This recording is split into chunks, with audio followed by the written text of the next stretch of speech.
Disclaimer on today's episode, we have new neighbors moving in, so you might hear some construction noises in the background. Just think of it like some nice ASMR. So buckle up and listen to this awesome episode. Thanks.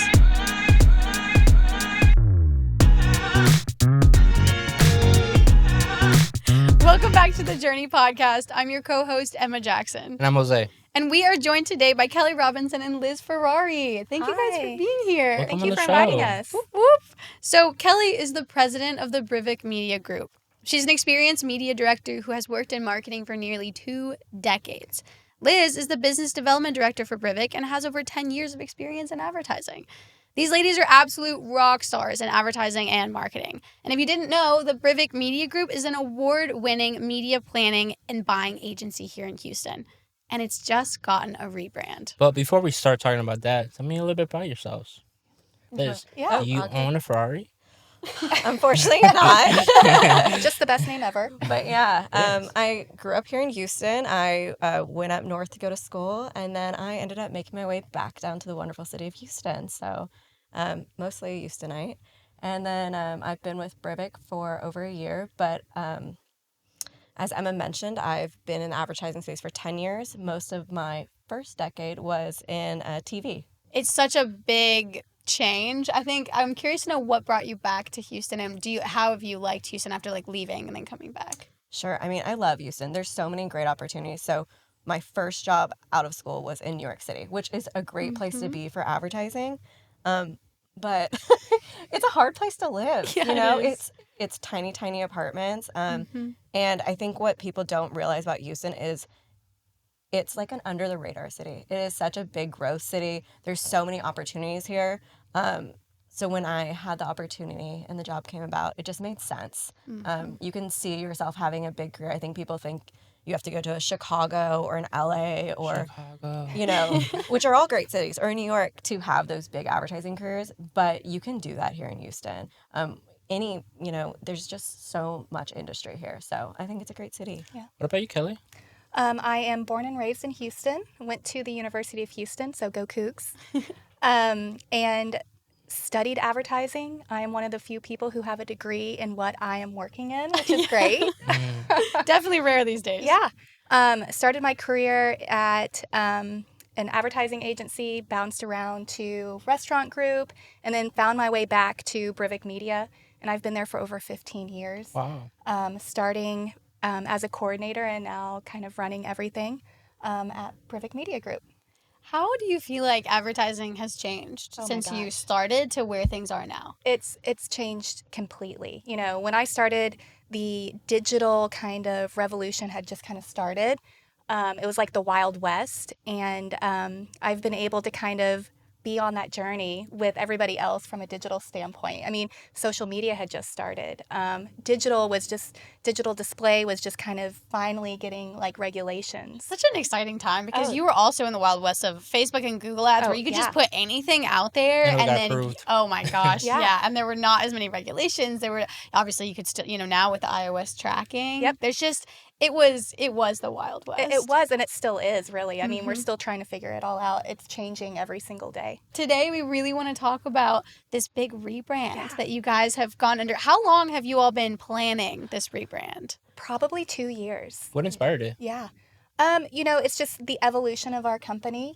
We've had some, good changes in the past 2 years, and it's just time for us to rebrand and take everything that, is Brivic Media and, what we're going to be doing in the future. So tell us about what the rebrand is and what your thoughts were behind the name and everything. Brivic Media has been a name for over 2 decades, almost 3 decades, really. So it is a respected name.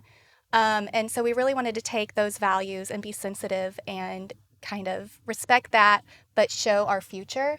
And like I said, it took 2 years to do it. It was important to us for it to be thoughtful and to make sure that it speaks about us. And so we're just really excited about this big change, but also about what it is for the future. So what's the name? Oh my gosh. Are we ready? Yeah. So the new name is Avail Media. Ooh. And we think of that as it's a name that a lot of people in our industry understand. So if you are a media planner, buyer, sales rep, you know what an Avail is. It is, hey, send me your RFP. Tell me what's available on your network or your digital platform. But it's also a word that shows what we are, and it's that we are always available to our clients, to our vendors, to everybody. And so it is a common media term, but also to show that we are always available. Aveil Media. And to talk about how much thought went into the name, Yeah. like there was a lot of discussion over like who we are, Yeah. and then how do you get it into a name that encapsulates that. And so Avail also has a secondary meaning of service, and a lot of what our agency, we believe that stewardship is such a pillar. So it's not just the planning and the buying, but it's the whole process of really taking care of our clients all the way through, even parts that don't technically fall right under the media planning and buying. It's about being that true partner. So it was a name that, surface level, very simple, like Avail, it's a media term. But to us, we found a word that takes so many of the characteristics that we are promising to be to our clients every day. And then also a reminder of like, hey, it kind of makes you commit to your values. Like this name means something. And so every day we have to live up to that name. Yeah. Are you guys changing some of your core products or realigning the core products with the new rebrand for your clients? No, not at this time. Really, it's taking our outstanding service and, our capabilities and just rebranding it into a new name. I mean, we take pride in what we do. It is pure planning and buying, research, stewardship, like you said, Liz, and just amplifying it. That's a really good name. It is hard. It is so hard to Oh my come up with gosh. a good name. Yes. So I do not doubt that it's been 2 years of figuring things out. But I also have a feeling it's more than just a name. So I'm curious to know what other parts were part of the rebrand. Are you changing the language of which, how are you going to present yourself as Avail? Yeah. Is that going to change? On the surface level, no. But, we are taking that name and the pillars of it and really just pushing that out.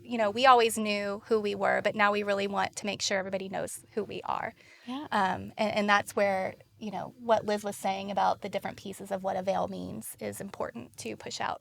I think there was a lot of like brand discovery internally Yeah. too, where Kelley might have said like, oh, this is who Brivic Media is in her head. And our media planning team might have had it in their head, but it was coming together and saying like, actually verbalize it, write it down. Like, what do we stand for? What do we believe in? Which is kind of an interesting like exercise Process? Yeah. Yep. of naming, kind of trying to find like a personality for your company. So humanize it in a way. And so trying to find those words and like creating something. So that was a big base of it.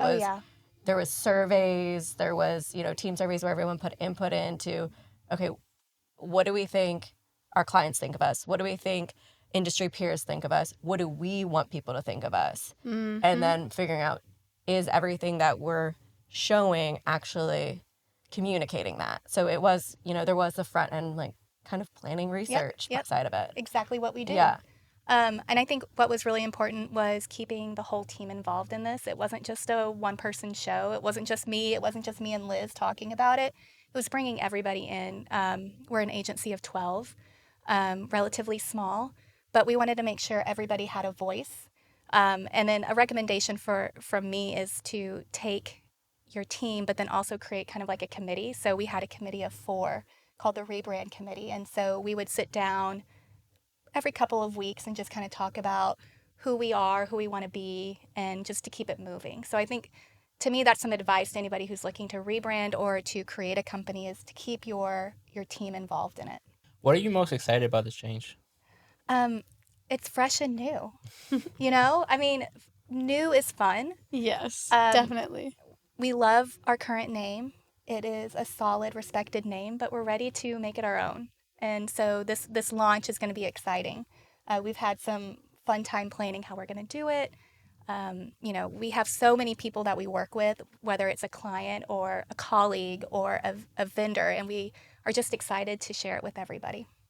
I really like breaking this down because I feel like we often see the end result of brand refreshes, especially like major companies will try something new, like Kia launched their new logos a couple of years ago. And you see that, especially if you're in the marketing world, you see, oh yeah, so and so just launched this didn't go well, this went well, but you hardly ever see the behind the scenes Right. of what it takes and the pieces involved. And I love how strategic you all have been, especially since, given the nature of what you do, it's very data driven, data backed.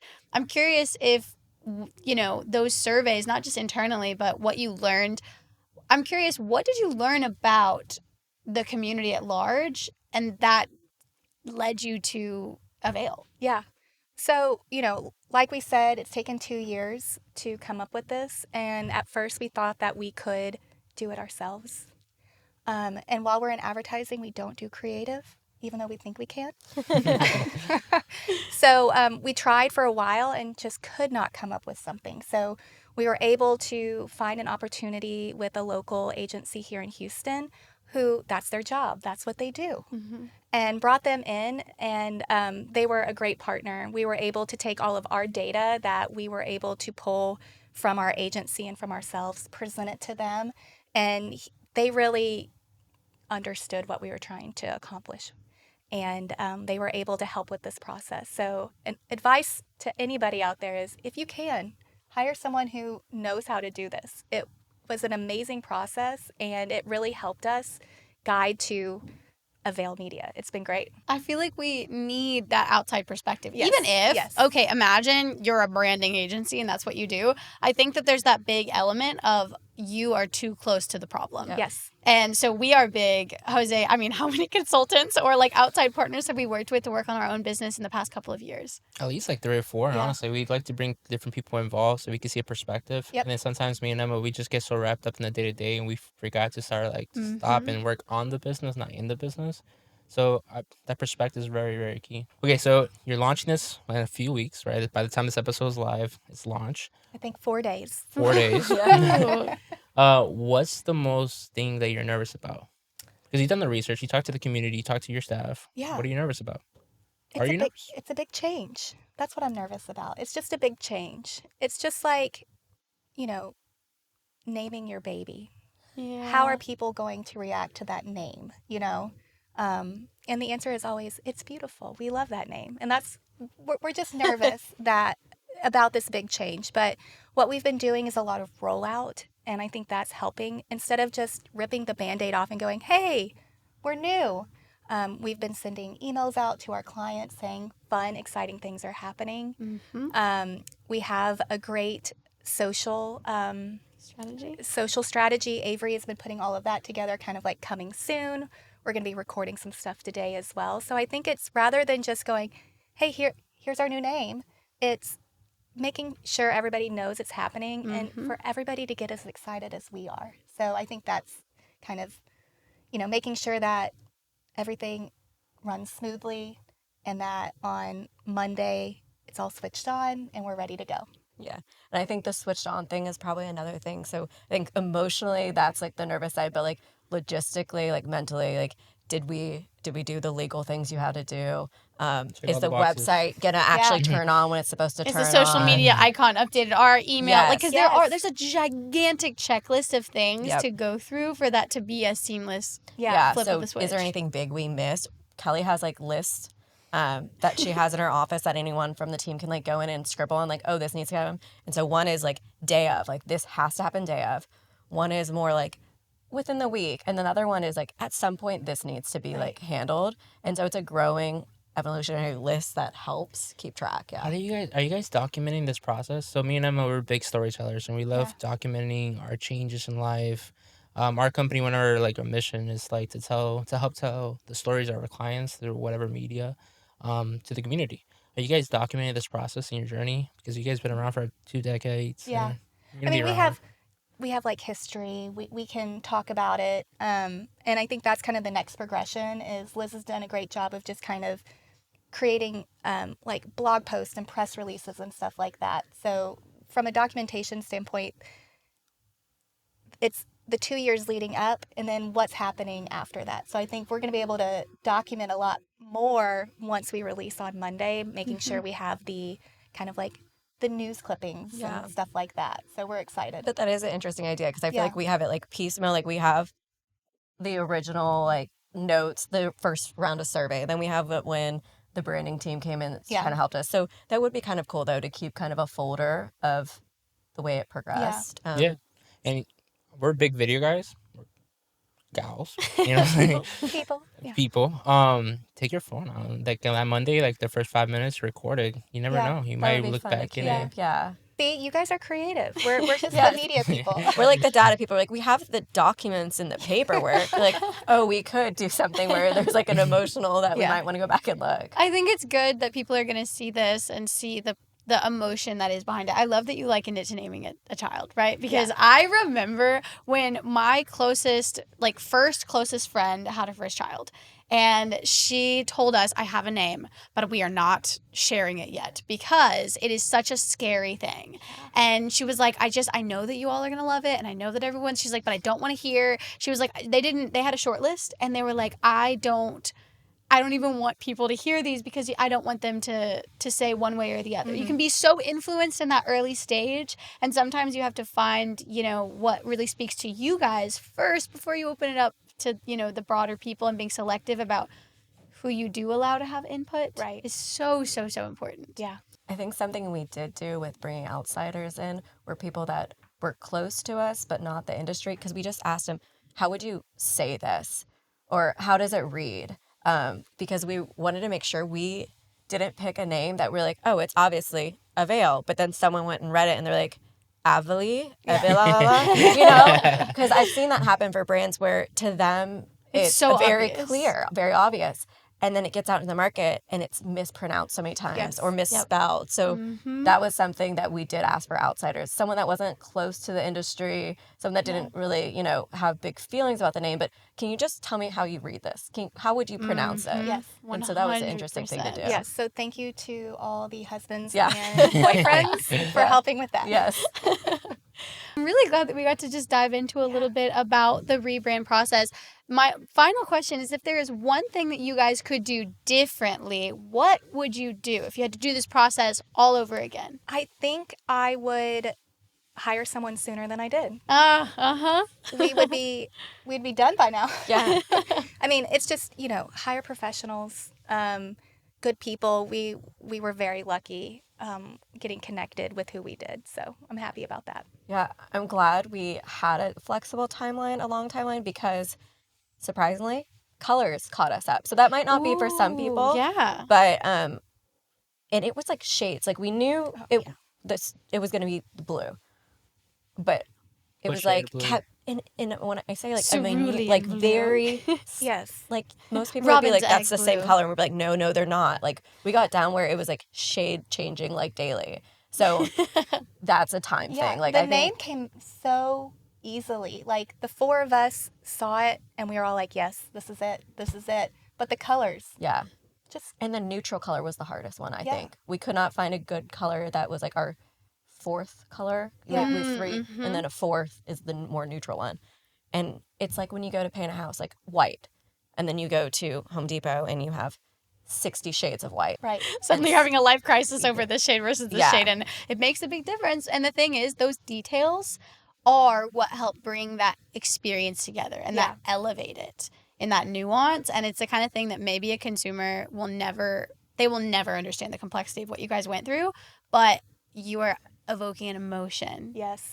From that's the whole goal of this, right? So if anybody sees the logo, just know how long it took us to get those colors. So be nice, everyone out there because we're going to be linking down below. We'll link all of your new, whether it's socials or websites, so you guys can go check them out. They are wonderful at what they do. And this is a perfect example of how partnerships should and do coexist in marketing and advertising. You have the creative, you have the media buying. So if we, for example, have a client that wants to roll out a nationwide strategy, we are going to call Brivic. Now we're going to call Avail. Thank you. So yeah, that's all to say. Thank you guys so much for taking the time to talk with us on rebranding and Thank you. all of that. And we're excited for a part 2. You better see part 2. Yeah, part 2. We'll be linking it. So